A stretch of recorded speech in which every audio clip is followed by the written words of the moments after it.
इनके ससुर तो हैं समुद्र, और इनकी सारी कौन है? सारी जानते हो किसकी, किसको कहते हैं? पत्नी की बहन को।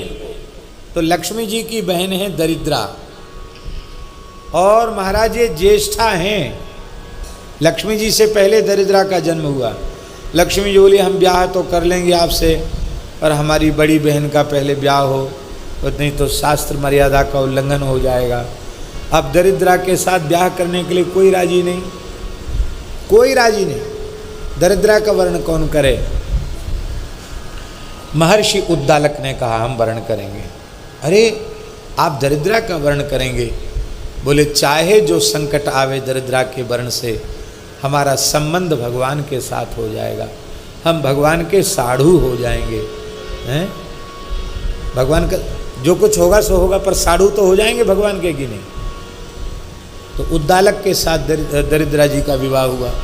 महर्षि उद्दालक दरिद्रा जी को लेके आए अपने आश्रम में।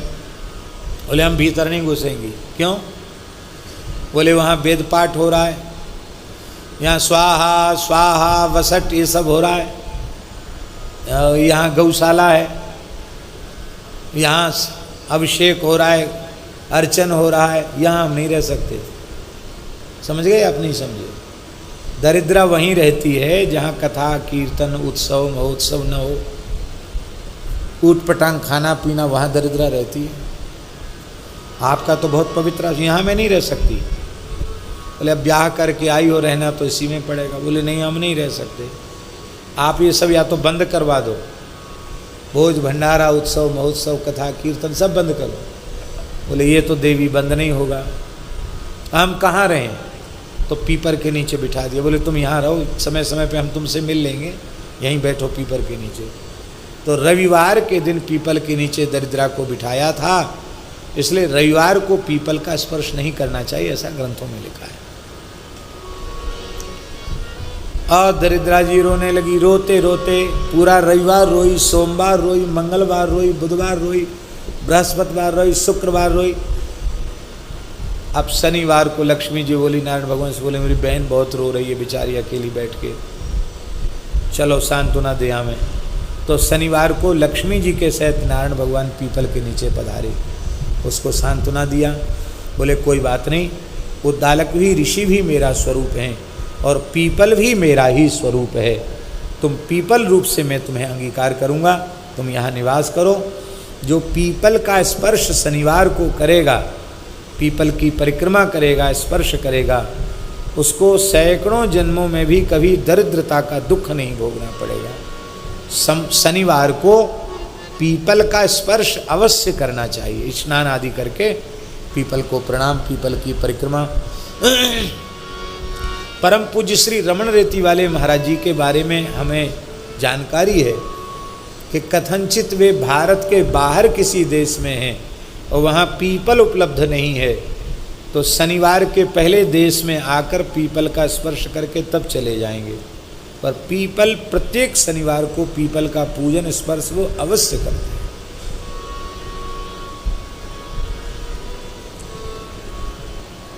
किस पर्व का कैसे शास्त्रीय विधि से आदर करना चाहिए, किसी को सीखना हो तो उनके जीवनचर्या से सीखना चाहिए। अद्भुत जीवन है उनका भी, हमने बहुत निकट से उनका मंगलमय अनुभव किया है। एक क्षण भी उनका व्यर्थ नहीं जाता है, एक क्षण। निरंतर किसी न किसी चिंतन में, ध्यान में, जप में, पाठ में, स्मरण में ही वे लगे रहते हैं। अद्भुत उनका जीवन। आज इतनी अवस्था होने के बाद भी हम उतना श्रम नहीं कर सकते जितना श्रम वो कर लेते।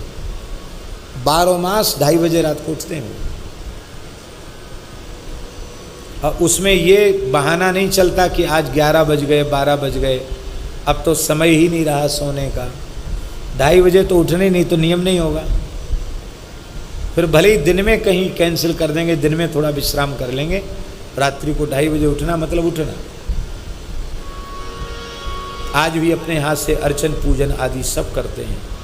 और श्री ठाकुर जी के प्रति जो उनका विशुद्ध वात्सल्य का भाव है वो तो अपने आप में अनुपम है ही। गौ ब्राह्मण संत विद्वानों का आदर, सारी बातें विलक्षण हैं उनमें। श्री वृंदावन बिहारी लाल की जय। एक विशेष बात हम आपको निवेदन करें,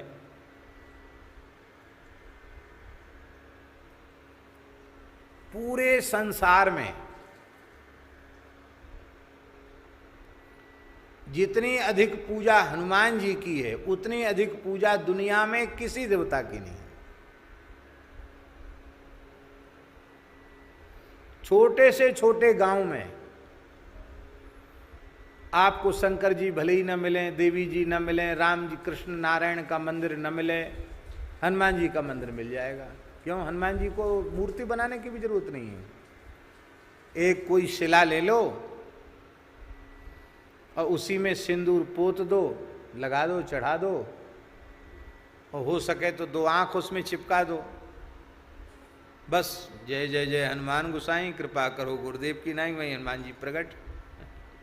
अरे और तो और किसी वृक्ष में कोई ऐसा गांठ जैसी निकली है, वहां थोड़ा सा चोला चढ़ा दो और वहीं थोड़े दिन में कहेंगे सिद्ध हनुमान जी वृक्ष में प्रकट भये, वहीं पूजा होने लग जाएगी। राम जी की जितनी पूजा नहीं, किसी देवी देवता की जितनी पूजा नहीं, इतनी सुंदर पूजा हनुमान जी की है। और हनुमान जी के बड़े बड़े चमत्कार, महाराज पूरे देश में हनुमान जी के चमत्कार आज भी। इधर ओरछा क्षेत्र में बंधा गांव के आसपास की घटना है, सत्य घटना है। एक गरीब आदमी, उसकी गृहिणी को कैंसर हो गया। परीक्षण हुआ और कैंसर चिकित्सकों ने डिक्लेयर कर दिया, प्रमाणित कर दिया कैंसर है। बोले अब यहां इलाज नहीं होगा, इसको तो बंबई ले जाओ।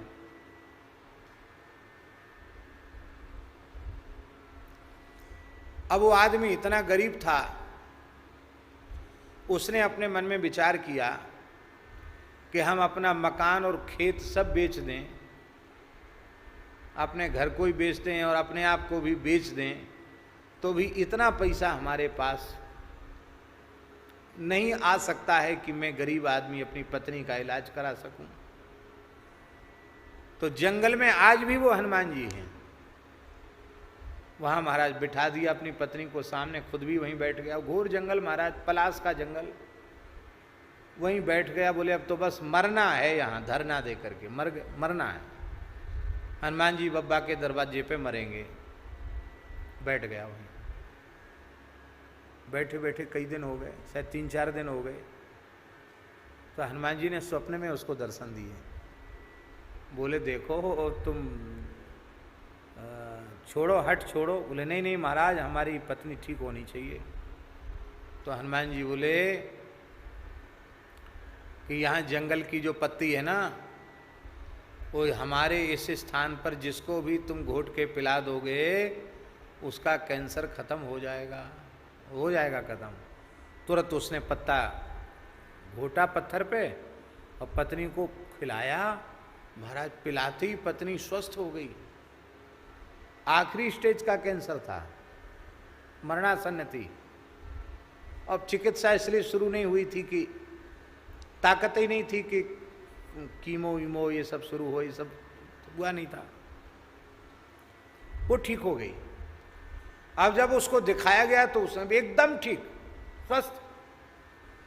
अब तो महाराज वो घोट घोट के वहाँ की पत्ती सबको देने लग गया। मंगलवार शनिवार को इतनी भीड़ होती महाराज, वहाँ लाखों आदमी इकट्ठा होता पूरे जंगल में। बंबई, कलकत्ता, दिल्ली, मद्रास और जाने कहाँ कहाँ से लोग पहुँचते थे उस समय। पुरानी बात है महाराज। विदेश से भी लोग कैंसर के मरीज आए और वहाँ पत्ती एक बार पी के गए ठीक। और वहाँ हनुमान जी की इतनी छोटी मढ़ी थी कि वहाँ एक आदमी बैठ ना सके। महाराज इतने बड़े बड़े घंटा टंग गए और इतना वहाँ सब वैभव हो गया हनुमान जी के यहाँ, क्या कहना। पूज्य महाराज जी के साथ हम भी गए थे, हम भी पी के आए। महाराज जी ने भी पिया, जितने थे सब लोग सबने पिया।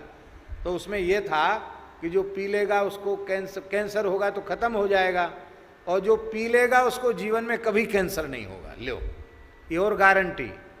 तो हम लोग सब पी के आए। हम लोग तो निश्चिंत हो गए, अब तो ये होना नहीं। हनुमान जी के यहाँ पी के आए। इसके बाद कुछ समय तक वहाँ का ये चमत्कार चला और उस व्यक्ति की गरीबी भी दूर हो गई। उसके बाद धीरे धीरे प्रभाव कम होने लग गया। क्यों कम होने लग गया? बोले भेंट चढ़ावा, इसके ऊपर लड़ाई झगड़ा होने लग गया। लोग रसीद कट्टा लेकर तैयार खड़े होने लग गए। हनुमान जी ने कहा, भैया अब तुम अपनी दुकान खोल रहे हो तो हम अपनी दुकान बंद करते हैं। बोलो भक्तवत्सल भगवान की। माने वो निर्लोभ निष्काम भाव से करते रहते तो वो होता रहता, पर जहां वहां लालच आया वहां जय सिया राम। इतने चमत्कार हनुमान जी के, महाराज क्या कहना।